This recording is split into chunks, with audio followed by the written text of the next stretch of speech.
It is absolutely undeniable that USF coach Alex Golesh is one of the top coaching vacancy candidates available both nationally and at Oklahoma State. According to Alex Golesh, though, he hasn't spoken with Oklahoma State, which very well could be true, but it also could be just a portion of fake news.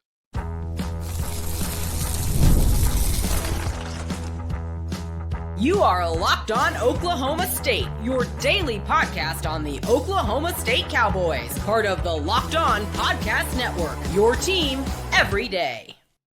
How are we feeling, all of our Big 12 brethren? Shout out to the regulators. Welcome back to Locked On Oklahoma State, your top stop for all things Cowboy and Cowgirl related. My name is Cody Stovall. I want to thank you kindly for stopping by to make this your first listen. We're available on all of your podcasting platforms, visually as well on YouTube. Find me personally on X at Aldeo State. Today, we're partially brought to you by FanDuel. Make every moment matter more, especially right now when new customers can bet just $5. If your bet's a winner, you'll get $300 back in bonus bets to use all across the app. Make sure that you go download the FanDuel app today to capitalize on this monetary gain season. Meanwhile, we get to shift right into this coaching search conversation. As it pertains to Alex Golesh, he evidently has not spoken with Oklahoma State in any capacity, which is completely understandable. Oklahoma State has an agency, third party, that is kind of orchestrating all of the behind-the-scenes contractual negotiations or potential sales pitches, and there's no doubt that Alex Golesh has an agent that is likely speaking to the agency on behalf of Oklahoma State. So has Alex Golesh personally spoke to anybody in Stillwater? Probably not. Has his agent been talking to the agency that is going through the hiring search? I would say wholeheartedly yes. And Alex Golesh would be a good fit at Oklahoma State. The only contingency may be the fact that regionally his recruiting acumen seems to be built up in that Florida, Georgia kind of area, as opposed to somebody like an Eric Morris or G.J. Kinney would be able to recruit geographically. Even Kane Womack has had a lot of success at both South Alabama and obviously recruiting to some degree at Alabama.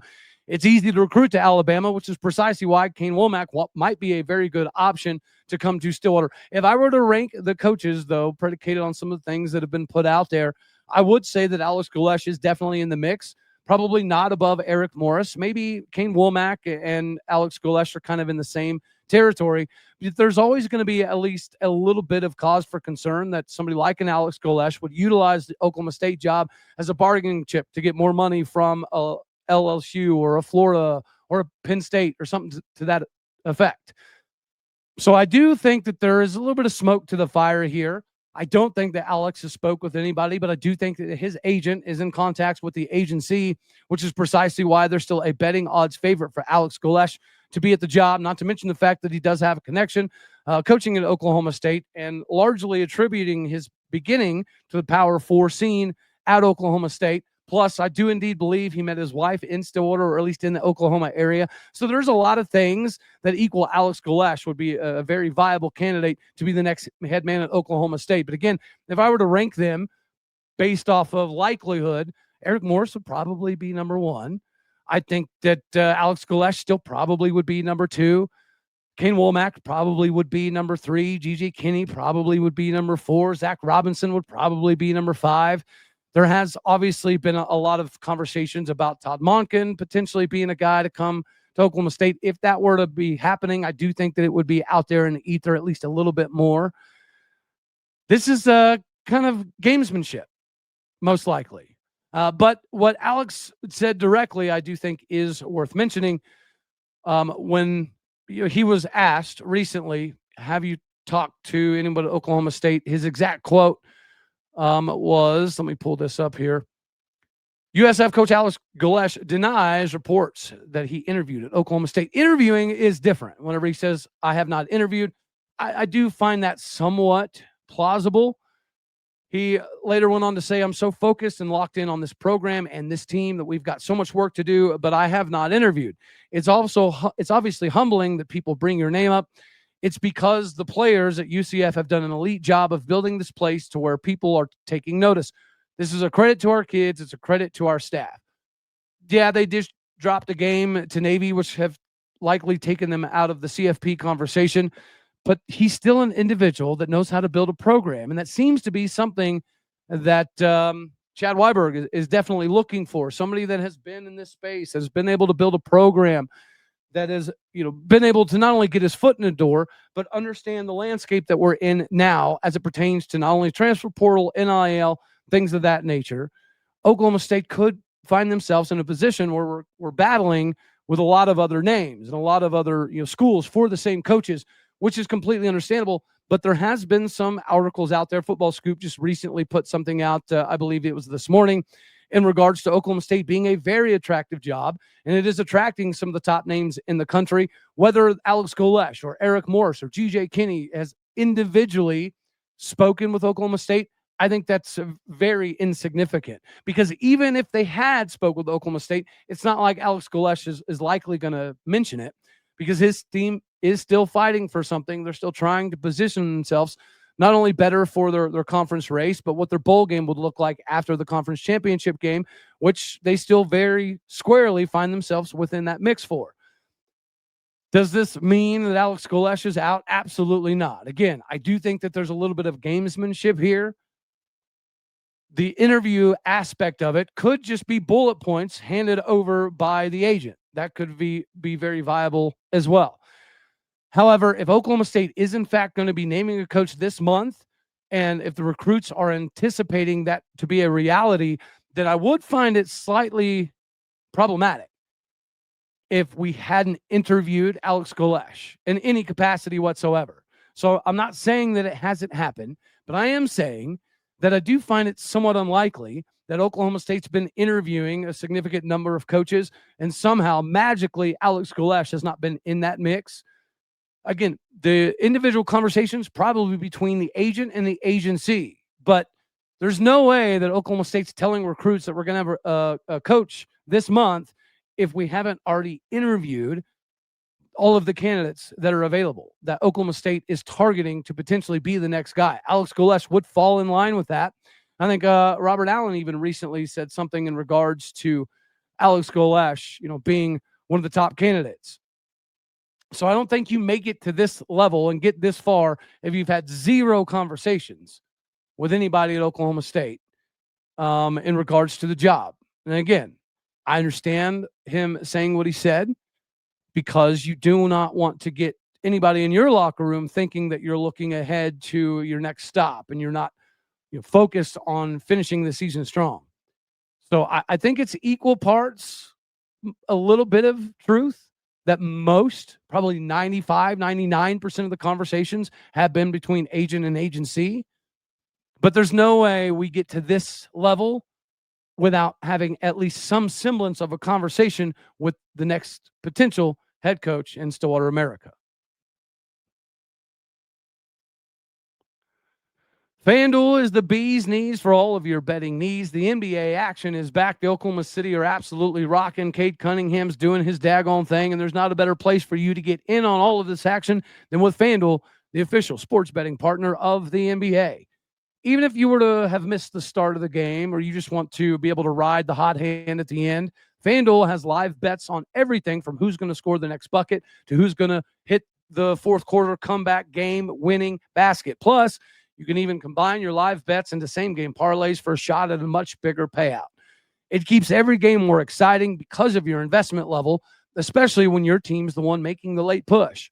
Right now, FanDuel is giving new customers $300 back in bonus bets when your first $5 bet is a winner. So make sure that you head on over to FanDuel.com to sign up and play your game with FanDuel, the official sports betting partner of the NBA.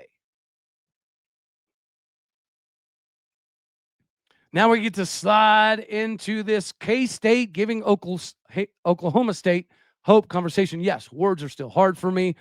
And we were able to outrush Kansas State. We had more receiving yards than Kansas State. We had more passing yards than Kansas State. We were able to contain Avery Johnson. We were able to contain the running game for the most part. Yet still, we found ourselves with a loss in the WL column.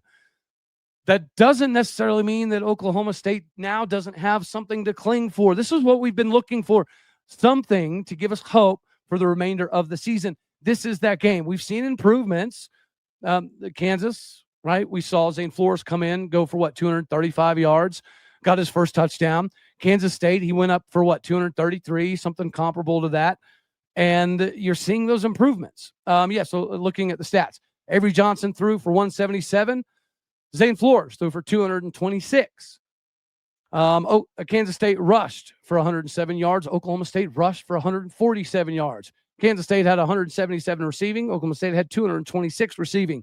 The turnovers were the killer.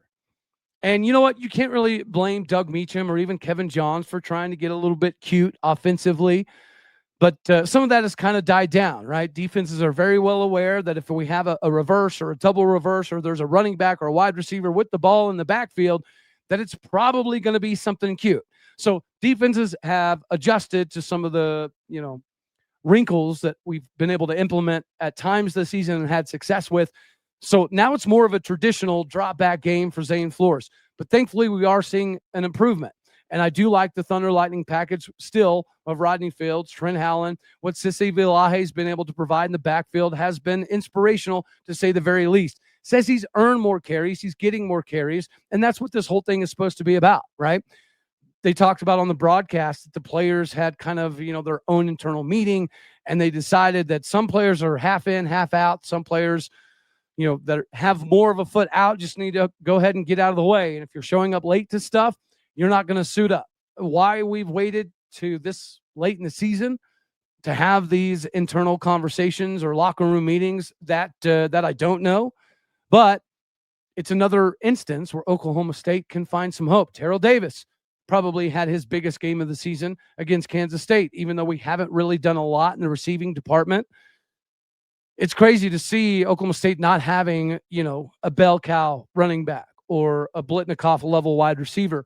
But yeah, Terrell Davis was able to bring in 4 catches, 55 yards. Rodney Fields Jr., not only was he able to put up 51 yards on the ground at a little under 4 yards per clip, he was also able to put up 46 yards through the air at 11.5 yards per completion. Rodney Fields is that dude. Gavin Freeman, 5 grabs, 37 yards. Shamar Rigby had 3 grabs, 36 yards. Grayson Brousseau, we talked about the tight end game needing to be more important. We got to see some of that. Matter of fact, if you look at what Grayson Brousseau was able to do in comparison to Lincoln Cure, Grayson Brousseau won that battle, and Lincoln Cure is like a 5-star tight end. So there was a lot of positivity in this ball game. Parker Robertson had the absolute game of his life. It is going to be sad to see that dude go. Same could be said about Kenneth Harris Jr. We've seen an emergence out of number 23 throughout the course of the season, and how he's been working with Dean Marlowe, who's just fresh off of an NFL career. Brian McCoy chipped in 6 tackles. Brandon Rawls had 6. Raymond Gay had 5. Sidvini Hifili Kafusi had 3. Eric Fletcher, a name we've been hooting and hollering for all year, had 3. Deshaun Brown, Ike Essenwoon, J.K. Johnson, Gunnar Wilson, Tajay McCoy, Wendell Gregory, Michael Diotta, Aiden Kelly. Everybody got in on the party.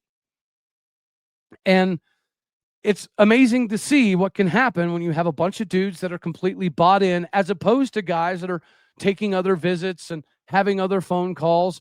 And as we noticed, Haas Haney hasn't suited up. He hasn't played. That ship evidently has sailed, which is extremely disappointing. I hate it when players are in the locker room convincing the rest of the team that we need to get excited for X, Y, and Z because I'm going to make my return and it not happen.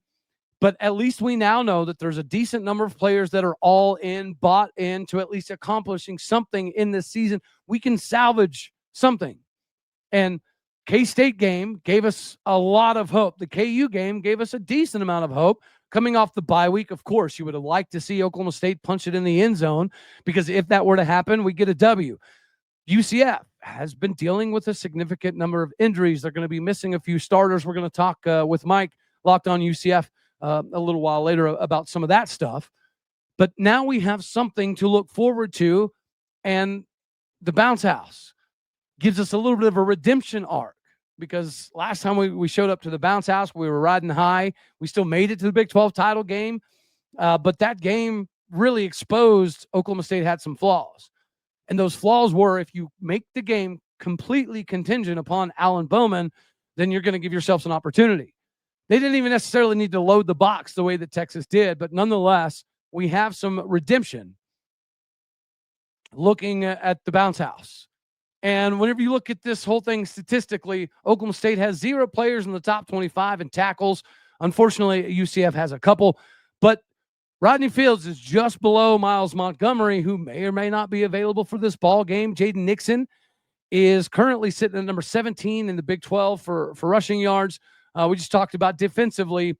UCF has Lewis Carter, who's number 5 in the conference when it comes to tackles. He's currently operating with 75 tackles. And they've got another individual down here at the bottom, number 18 in the Big 12, Cole Kozlowski, is another individual that's in the top 20 in the Big 12. Oklahoma State, unfortunately, doesn't have any individuals that classify in this category. And then when you go for tackles for loss, Oklahoma State does have number 5 in the Big 12, naturally, Wendell Gregory. But UCF has a dude as well. Malachi Lawrence is number 7 in the Big 12 when it comes to tackles for loss. If you scoot over to sacks, you're going to see much of the same. Oklahoma State doesn't necessarily have a calling card, which is why we don't have anybody in the top 25. UCF does have a very, very good defense. And UCF has the ability to get to the backfield. Malachi Lawrence is number 4 in the conference when it comes to sacks. And then when you look at the offensive side of the ball, they've kind of had a little bit of a differentiation at quarterback, yet still, even with that, they have somebody in the top 25 in the Big 12 or top 15 in the Big 12. Oklahoma State does not. We don't have anybody in the top 15 at quarterback, which is crazy. And UCF has done a lot with a backup quarterback this season. As it pertains to a wide receiver, Oklahoma State has exactly 0 players in the top 25. UCF has Dwayne Thomas Jr., currently sitting at number 23 in the Big 12. So our back end was better against Kansas State, but there's easily some talent here that's gonna make life difficult for Oklahoma State. Another fun, interesting thing when it comes to scoring, the most touchdowns in the Big 12, Jaden Nixon is currently sitting at number 11. And we definitely don't want to see another former Oklahoma State running back pop off for 150, 130 some odd yards like Dominic Richardson at Tulsa was able to do to the Cowboys earlier. Surely Jaden Nixon is looking for that kind of game. And especially if there's a little bit of a reservation in regards to whether Miles Montgomery is going to be able to go for this one, it should give Jaden Nixon that exact ability to put himself on display once again for Oklahoma State fans. However, I think we'd all agree he was an individual that we didn't want to see go. But at the time, I mean, it kind of made some sense. Long story short, we now have hope. This is hope that we didn't have for the majority of the season. The last 2 ball games, KU, K-State, they have shown that Zane Flores is improving. The offensive line is continuously getting better. The front 7 is good enough to make life difficult on UCF. I'm not saying we're going to get a dub, but I am saying this may be the best opportunity of the season to maybe squeak one out. Speaking of squeaking, Game Time does not do any of that, and you don't need to squeak by with your next tickets if you have Game Time. College football is here to provide all of the excitement, the tailgates, the rivalries, the energy in the stands. In my opinion, there's not a lot in life like it unless you're inside GIA, but let's be realistic. Actually, getting tickets can feel more like a battle than the game on the field itself, whether it be endless queues of waiting, hidden fees, prices jumping at checkout. You can get rid of all of the craziness by using Game Time, the app that gives the advantage back to the fans. It's the easiest way to score last-minute tickets at the best prices with no surprise fees. What you see is what you're going to pay. The app makes it super simplistic. You can even see the exact view from your seat before you purchase. You're going to love the zone deals too because you get to pick the seat or pick the section. Game Time picks your seat and you get all of the savings. Honestly, it's faster, cheaper, and less stressful than any other way you can personally buy tickets. So take the guesswork out of you personally buying your tickets with Game Time. Download the Game Time app, create an account, and use a code LOCKEDONCollege, all one word, for $20 off your first purchase. Terms apply. But again, create that account and redeem that code LOCKEDONCOLLEGE, all one word, for $20 off. It's simple. You swipe, tap, ticket, and go to download Game Time tickets today. We got hoops action coming on board, and we need this, right? Because Oklahoma State Cowboys taking on Texas A&M Corpus Christi got a dub. a fairly comfortable dub, but it wasn't what the expectations were, especially, talking about the last few games that we've had. We get to take on USF. Go figure. We talked about Alex Golesh in segment 2. Now we get to talk about USF basketball here in segment 3. Yeah, this is a good opportunity for Oklahoma State. Steve Lutz said, obviously, we need people in the stands. We need to pack GIA because this is going to be a sneaky game. This is just a third meeting all time between the Cowboys and Oklahoma State. Last time, the Marcus Smart-led Oklahoma State squad swept the home and home in 2012 and 2013 with the USF. This is going to be an interesting proposition for USF because Oklahoma State should have the full complement of Anthony Roy and Victorious Miller. Hopefully Jalen Curry's ready to rock and roll for this game. Kanye Cleary looked pretty good this previous game. How are you going to stop Isaiah Coleman? How are you going to stop Christian Coleman? How are you going to be able to get out and pop out to Anthony Roy? This is a very intriguing matchup for Oklahoma State. And the bench has been equally as good as the starters. So far, the reserves coming off the bench have clocked 48.5% of the total minutes for the Cowboys, and they've accounted for 44.3% of all of the points. That is 40 bench points per game, which ranks number 22 in the country. USF is gonna have a difficult time here, especially with a first-year head coach and Brian Hodgson. He had a successful 2-year run at Arkansas State where he went 45-28. Won the 2025 Sun Belt Conference regular season title. USF is going to be sneaky good, right? They've got 6'5" senior Josh Omofolo averaging almost 20 points a game. He's definitely going to be somebody that we have to pay attention to. 2 of Coach's former Arkansas State players he brought with him instantaneously had an impact. 6'5" guard Joseph Pinion is averaging 16 points a game, while leading the team in threes, hitting 11. 6'10" forward Isaiah Nelson is averaging a double-double at 15.5 points per game, 10.3 rebounds per game. So Oklahoma State is going to have their hands full here. When Steve Lutz says this is kind of a sneaky opponent, which is why we need people in the stands, I don't think it's hyperbolic. I do think that he understands that some of the talent that they had at Arkansas State has been pretty transferable thus far with UCF.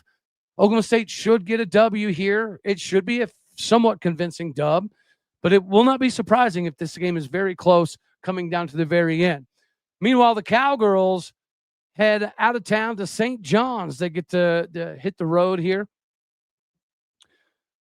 The Cowgirls have had a little bit of a break before they head up to New York, but Jaden Wooten has dished out 24 assists over the last 3 games, which is tied 3rd nationally. Akola Cott has logged double-doubles in the past 2 ball games. Lena Girardi, Micah Gray, Haley Timmer, they rank number 1, 2, and 3 nationally in three-pointers made. Or they rank nationally in three-pointers made at 21, 19, 18. Stately Hurd is only 18 points shy of 1,000 for her career, and she hasn't even been here all that long. Micah Gray has 102 three-pointers as a Cowgirl, means she's only 8 shy of moving into the top 10 all-time in the school's list, which is crazy impressive because she's only been here for, a year and a half. We climbed up to number 18 in the polls, going from 22 to 20 to 18. We're continuously getting some more love. This will be a fun one. This is the first time we've really, kind of had to get out and have a serious road test. St. John's, traditionally speaking, is a pretty adequate ball club, so it'll be a good litmus test for the Cowgirls and how well they adapt to the road environment. I think that our depth is going to be more than enough for the Cowgirls to win this thing going away. The Cowboys, it'll be a lot closer, and I'm going to be even more intrigued to see what the crowd looks like, because football, somehow we're still getting 47, 48, 50,000 people in the stands. But basketball is more exciting right now. Basketball seems to be something that we can all gravitate towards and have a lot of excitement about, both men's and women's. And then wrestling, of course. It's that kind of season. So I'll be disappointed if Gallagher-Iba isn't at least packed up a little bit for this particular ball game. Cowboys should get a dub. Cowgirls should get a dub. And then we can talk about how USF It's just not quite on Oklahoma State's level. Basketball games are a recruiting tool. It'd be a lot easier for Alex Golesh to utilize basketball as a recruiting tool in Stillwater as opposed to what they have rocking and rolling at USF. Anywho, that's all we're going to have for this one. Arrive here. Up next is a crossover Locked On UCF. So make sure that you tune in to check out what me and Mike have rocking. Until then, God bless. Go Pokes. Thank you for tuning in to make this your first listen here on Locked On Oklahoma State. You could be anywhere. So happy you choose to be here. Do me a favor, hit the like button if you liked it. Dislike if you didn't. That's okay too. More importantly, share, comment, and subscribe. The podcast and people out there. You're the bricks, the bread, the butter, the fountain, the fondue, the funny stuff, the funky stuff. You're all of it. That makes this whole thing work. So I appreciate what you do. Go do what you do. Hit the stars. Leave some reviews. Alrighty, y'all. Later, taters.